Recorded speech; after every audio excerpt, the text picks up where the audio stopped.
Today, my guest is Professor Tailan Chi. I will keep my introduction short to maximize our time with him. In the next 30 minutes or so, we'll talk about Tailan as a person. Professor Chi is a thought leader and an esteemed scholar, and is a mentor to many PhD students and junior faculty. For the sake of time, I'll skip many of his accomplishments and give you a very quick snapshot. Professor Chi is a fellow of the AIB.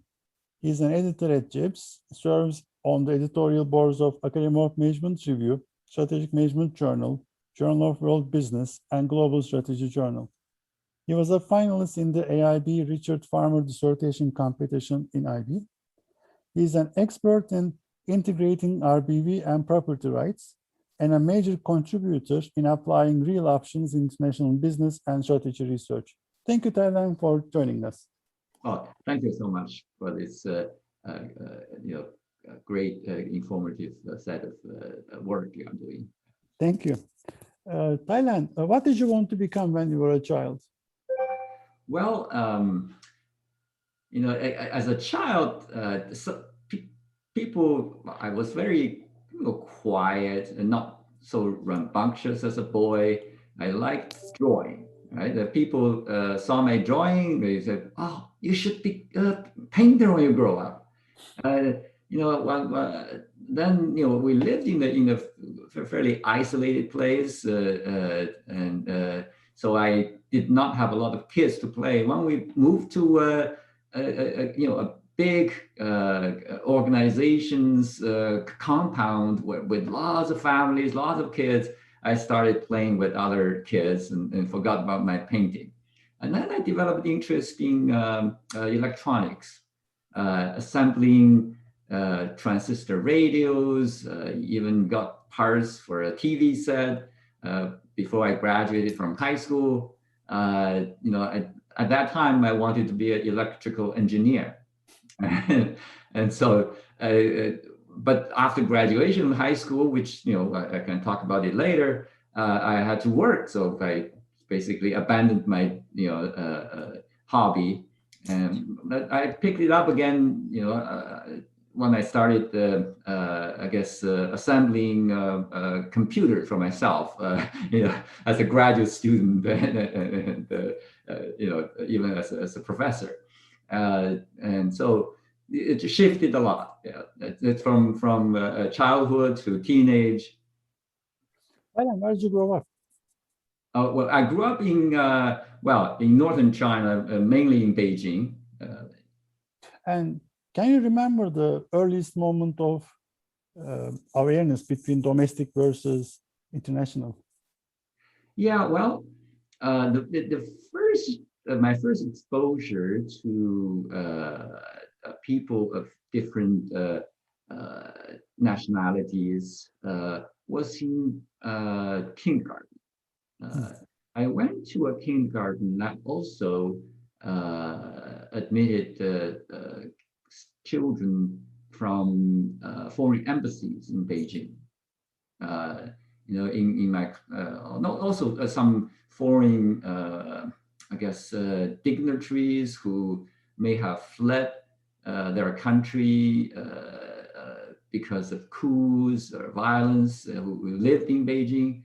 I remember I had a girl in the class whose father was a prince in Laos. A coup d'etat got him killed, and his family moved to China. And she was in my class. There was a girl from the Cuban embassy. Interesting. So they all spoke Chinese with accent because they lived in China for quite a number of years, and we I did notice a lot of differences. Interesting. Not only appearances but also cultural. Thailand, how did you choose academia? And within academia, how did you select international strategy or international research? Right. So I guess my exposure to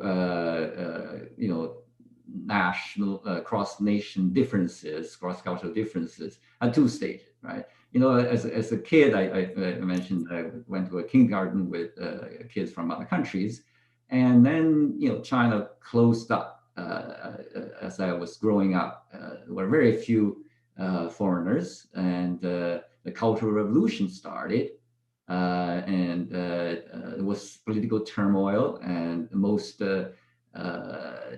families with I guess some education or even power, like government officials, were put in jail or persecuted. We had very little exposure, but it's I was sent to a language school as a middle school student. That language school was due to the Sino-Soviet border conflict. They wanted to train in case there was a major conflict between China and Russia. They wanted to train some people in Russian mainly. So I went to that school, and that school, well, by the time I graduated from the school, it's a high school, and I was assigned to work in the trading company. This tension between China and Russia had eased, so they didn't need so many Russian speakers anymore. Because it's very interesting that during the Cultural Revolution, people of my age really got very little education, and the schools were in turmoil. The kids were undisciplined. Some of them even beat up their teachers and principals. But in my school, the kids were concentrating on their academics. In addition to the foreign language, they also studied, Chinese, mathematics, geography, history. So we were considered quite well educated, but better educated than many of the college students, because college students were selected from, peasants or workers who did not even have a education beyond primary school. So they were college students in name, many of them, right? And so we were assigned to work in the trading company that wanted to train us in English. Most of us did not learn English in that school. So we started doing business in the mid-70s. And so that's my second exposure to anything international. So I did international business even before I went to college. Spent 4 years negotiating contracts, and then the Chinese decided to have economic reform, social liberalization. And the colleges started admitting students through exams again.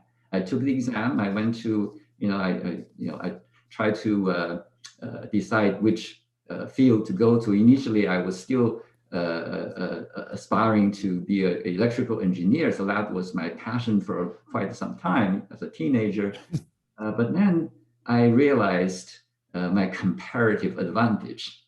A lot of kids younger, maybe 4 years younger, they had better math and science education than I did, even though my school was pretty stable, pretty good.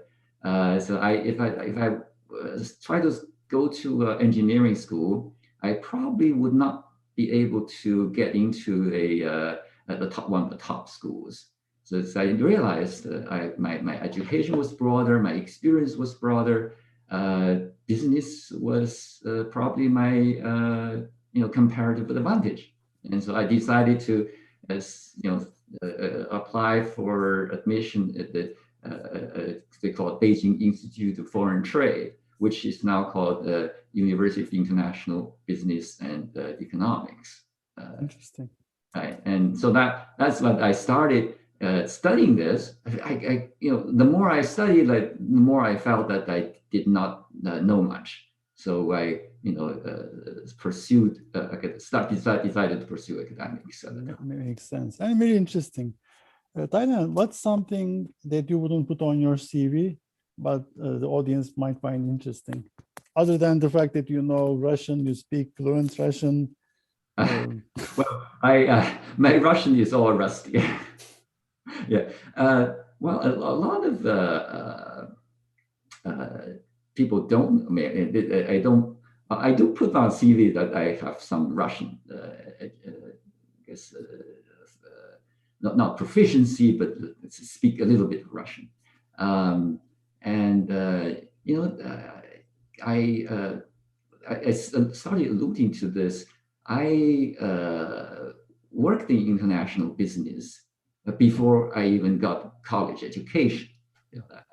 So that's how I got very interested into in the complexity of international business, international transactions. If you stop being a scholar, would you go back and do the trading again, international trading again? Well, probably not. I had the opportunity to work in trading companies after I graduated from college. I decided to pursue more education and you know, academics, understanding of the world is a passion for me. You know, it's not just in international business, I mean, international relations, different history, you know, I guess political economy is something that I observe very keenly nowadays. So if I stop working in international business, I may try to study, you know, comparative economic systems or these things. But beyond that, you know, I could go back to my, you know, teenage passion and, you know, learn some artificial intelligence and you know, you apply that to whatever, you know, my understanding of languages or even, you know, doing computer repair job. Thailand, let's switch for the sake of time. Let's switch to research. Mhm. How do you explain your research to people who don't read your work regularly? Say you're stranded in a small village, and how do you explain the importance of your scholarly activities? Well, so toward the after at the end of my college education, I spent 5-6 months working in the trading company again. Right, before college I worked in the trading company, and after college I did the same. We at that time China opened up again, and we started negotiating technology transfer and joint venture agreements. So what really piqued my interest, so you know, why are there these clauses? You know, are they really helping? You know, the contract clauses. I wasn't trained in law, but we worked almost like lawyers. We drafted contracts. You know, of course, these contracts were much thinner than a typical American contract. As we know, you know, even the European countries don't draft, you know, contracts that stack up to your, you know, waist from the floor. And so I really wanted to understand it. When I got into you know, a graduate program, my PhD, I said, well, you know, there must be some reason people want joint ventures rather than the licensing agreement, right? And I searched, and I found this is you know, a whole branch of economics, information economics. So people may not want to reveal as much information during the negotiation, and sometimes people choose to reveal. So why do they do that, especially in the international setting? And in the joint venture, they share. Why do the shares matter? It is related to the power control, and then eventually I got the chance to discuss these issues with a very, very interesting academic. He has really good mind. Yoram Barzel. It's a professor at the University of Washington. He basically directed me to a whole literature of information economics, agency theory. Basically, it's incentives matter, information matter in writing contracts, in the business relations. Eventually, after I finished my PhD, I got exposed to behavioral cognitive biases. It's just okay. If you accept there's deficiency in information, you can accept there's deficiency in people's cognition, and there may be biases. So what I do is to study how the deficiencies in information, how deficiencies in people's cognition, or even emotions. I haven't got to that part very much. Influence business relations in the international context. Tailan, was Barzel your advisor? No, he was. I didn't even take a class from him. My advisor is a great guy. Initially, it was Tom Real. He was exposed to this stream of research also. He suggested that I talk to Yoram Barzel, and so we had quite a few conversations. And so I guess what I really studied had a lot to do with Tom Real, because he suggested the literature, internalization theory, eclectic paradigm, then the Williamson's work, and then Yoram Barzel and the whole branch of transaction cost economics. Williamson called that branch the measurement branch. What are some of the omitted variables? I mean, you mentioned some theories. What, in your opinion, for the next 5 to 10 years of the field, what are some of the underdeveloped, understudied areas in the field? Well, if I know it's easy to do, I would have done it. I wouldn't tell you, right? So I think the deficiency. I think people tend to do what is measurable, and I'm more of a theoretician. I did do some empirical study myself. I'm doing more with colleagues who have been primarily doing empirical work, right? And we have complementarity there. I have, I guess, stronger theoretical training, perhaps. So I think based on what you read in newspapers, even in stories, you can have some insights. I think people have started paying attention to institutions maybe 10, 20 years ago, but the focus has been what is measurable, how to measure institutions, and I think it's a challenge. I think our understanding of interactions between firms and institutions, which, by the way, it seems to be a critical part of IB. Right? You go across countries, you encounter different institutions, and the interaction between firm strategies and operational methods and local institutions, and how that kind of interactions affects firm performance, and so that I think how to measure institutions.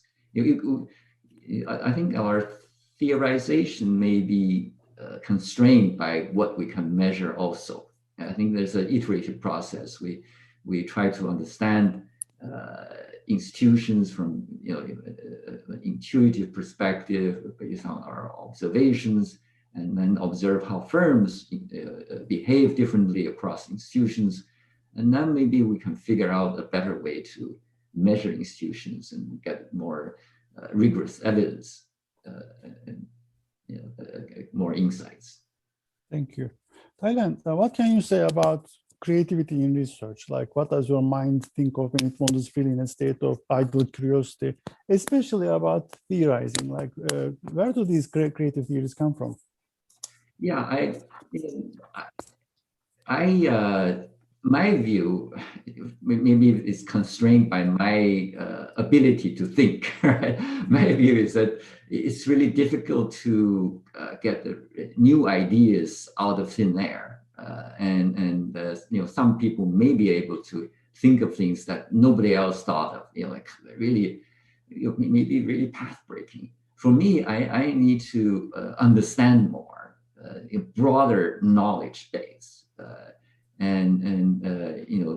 I keep up my reading of newspapers, especially the more, I think, see what other people are thinking. For instance, there are interesting articles published on Project Syndicate every week, and so I try to keep up with that.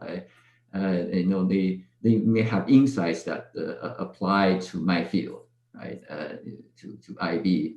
And concepts, concepts from, say, cognitive psychology that influence my view of contracting, right? and incentive systems. So my view is that you have to, we've been studying recombination of knowledge, in technology, in innovation. You need to recombine knowledge. I think creativity, to a very large extent, requires recombination of knowledge. You read more, you learn more, understand more. There's higher likelihood you'll come up with something new. Of course, in addition, I often think, pace and think, and I often think of ideas when I just woke up in the morning, and I just wake up in the mornings and started thinking about research, and then, oh, okay, this is a good idea. I need to get up and write it up. In your opinion, who is the best theoretician? I'm sorry. Yeah. Who is the best theoretician in your opinion? Oh, theoretician. In the world. Well. In IB. In IB. Yeah. Well, I would just say that the people who influence me most are the pioneers in IB. The people who basically created the field. Given my bias, there are lots of different fields that are in this multidisciplinary field, right? Different disciplines in this multidisciplinary field. But those who influence me most are the scholars that created the internalization theory, eclectic paradigm, and the transaction cost economics. So these, I think I try to push forward what they've done. Even Dunning, Buckley, Casson, Hannard. So these are great theoreticians in our field, I think. Perfect. Alan, what can we say about the evolution of the field from where we were in IB and the future of IB? Where are we going? What do you think? What can you speculate about the future of the field? Yeah, I think there I have two seemingly paradoxical lines of thinking, and one is that that there are many good theories that are not well understood. Even for instance, everybody seems to know something about transaction cost economics, but this approach it's not necessarily understood by every scholar who applies it. So these are, in my view, very applicable and still very applicable theories if you have to understand them. In addition to expand the understanding that we can have, we also need to incorporate ideas from different disciplines, whether it's sociology or cognitive psychology, and how you integrate the different ideas in a consistent framework. By consistency, I mean you have to have your anchor there. My bias, of course, is institutional economics, right? And you make assumptions, a set of assumptions, and you have analytic logic, right? Incentives matter, but you can relax some assumptions, right? You can borrow some ideas from sociology or cognitive psychology. So I don't veer away from my, say, home discipline, but I do try to incorporate ideas from other disciplines. I also think that it just simply bringing two different ideas together is not sufficient. You need to truly integrate them theoretically. Make you have an anchored set of assumptions and analytical logic. Thank you. Can we talk about some advice and mentoring to young scholars? What was the thing that you wish you would have known when you were starting out that would save so much time and effort? Well, I was very interested. Again, given my way of thinking, I often feel fairly confident about my reasoning, right? Verbal reasoning without the aid of mathematics. But and often I feel uncertain. I don't know what the outcome is, given these assumptions and the logical reasoning process. I have to apply some mathematics, or we could, if the too complex to get a closed form solution in the mathematical model, I want to do some simulation to find out what is the likely outcome. And so there are many tools, the new tools available. It's for modeling and even simulation and coding. I was pretty technical in my choice of courses as a PhD student, but I wish that I chose even more technical stuff so that I could learn by myself. Makes sense. And what are some of the common mistakes, pitfalls that junior faculty or PhD students are doing or are falling into, in your opinion? Things that you would say don't do. What are the top few don't do moments for junior faculty? Yeah, my thinking is also based on the emerging practices in PhD programs. When I was a PhD student, my professor, my program did not push me to send papers out early, they encouraged me to take courses. I actually took a lot of more courses than required for my PhD degree. I picked up a degree in economics also, MA in economics. But now you're pushed to write the papers, which is good. And I had to learn how to write academic papers, journal papers, as a new assistant professor. I was so lucky to have a number of really caring and insightful reviewers that help me write papers. My dissertation yielded, it is 3 papers, and one in Manual Science, one in SMJ, and I think to a very large extent, I attribute the success to the reviewers and the editors. The reviewers really helped me. So to get back to young scholars today, I was to get solid theoretical training, get deep understanding first. Don't hurry too much to write papers and send papers out. That's in the long run, it's probably a waste of time, and you cannot write good papers without a solid understanding of the theories. One may have taken a number of courses, but how the materials are linked together, so you have a very clear understanding of the linkages among the concepts that you learned, the theories you have learned. This is one of the, points that I often try to make.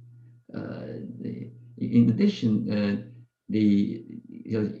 it's a balance between breadth and depth. I think it's really helpful, in my view, to achieve considerable depth in one social science discipline. Whether you choose economics or sociology or psychology, you gain deep understanding of the field. In the meantime, be open mind, and so nowadays in most PhD programs there are business core PhD seminars, and you don't necessarily go into the social science disciplines to get training there. I would still encourage my students, I did in my PhD mentoring, to take courses from social science departments, and also the breadth. Nowadays you do need the breadth, so it's deep in one discipline and be open, have an open mind to other disciplines. Thank you so much, Tailan. What is one question that I should have asked you but haven't? I think to me, if you go to conferences, there are often sessions about work-family balance, and often the challenge is more severe, perhaps to female academics. You often see the panelists as women scholars. I think for male scholars, it's also important, and of course, people, we're all to a significant extent quite driven. We want to accomplish things, but I also realize my shortcomings in terms. I'm not the super energetic guy who can work 18 hours a day for a week. I can't. If I really need to get something done, I can sleep 3-4 hours a day for a couple of days and get it done. It takes a toll on my body, and for quite many years, my spouse, has not been working full time, and so that really gives me a lot of time to work, right? But I tried not to focus solely on my work. I would still cook.